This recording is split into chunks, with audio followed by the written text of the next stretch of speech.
Et à chaque étape, Dieu nous parle. Dieu parle à une génération, Dieu parle à une nation, Dieu parle à un peuple et Dieu parle à une société. Toute société qui refuse de voir la main de Dieu, qui refuse de voir la gloire de Dieu, finit par se perdre. Et quand nous sommes en société, nous devons apprendre à accepter les autres. Pas parce que les autres sont de la même religion ni de la même confession religieuse que nous. Non, ont les mêmes croyances que nous. Nous devons les aimer, les accepter tels qu'ils sont. Dieu les a créés pour que nous puissions vivre en société. Si tout le monde est même chose, où est la diversité? Si Dieu avait créé tous les animaux de la même manière, où sera la diversité? La diversité se fait dans la simplicité, dans la continuité, dans une vie d'impactation personnelle et de manifestation de la gloire de Dieu.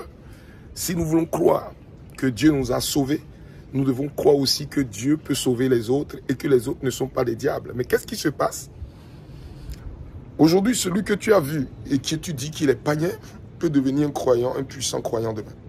Celui que tu as jugé, que tu as étiqueté, que tu as dit qu'il est un démon, peut devenir un homme de Dieu célèbre demain. Moi, dans ma famille, personne n'a jamais cru que je serais chrétien un jour. Personne n'a jamais cru qu'un jour je donnerai ma vie à Dieu.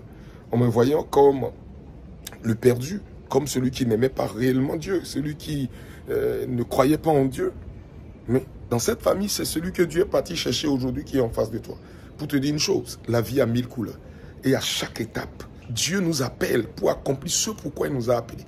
Ce pourquoi Dieu t'a appelé, peu importe là où tu es, peu importe que tu sois assis dans une prison, que tu sois en train de te droguer, que tu sois en train de te prostituer, que tu sois en train de féticher, de faire tout ce que tu veux, quand l'heure va sonner, tu seras assis dans la maison du féticheur, tu seras assis dans la maison du marabout, tu seras assis quelque part où tu n'as pas idée que Dieu viendra te visiter. Et c'est exactement là que Dieu viendra te visiter.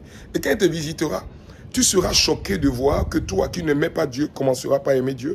Toi qui ne voulais même pas entendre parler de Dieu commenceras pas à aller dans les lieux de prière. Personne ne va te forcer la main. Dieu viendra te chercher. Et c'est ce qu'il m'a envoyé te dire. Il est venu te chercher. L'heure a sonné. Lève-toi. L'heure a sonné. Debout. L'heure a sonné. Commence une nouvelle saison de ta vie. Et cette nouvelle saison de ta vie ne dépend pas de ton âge. Ne dépend pas de ta famille. Ne dépend pas de ta nation. Ne dépend pas de ta société. C'est Dieu qui décide. Et c'est là où il veut que tu iras. Et l'heure a sonné. Lève-toi et marche. Au nom suprême de Jésus.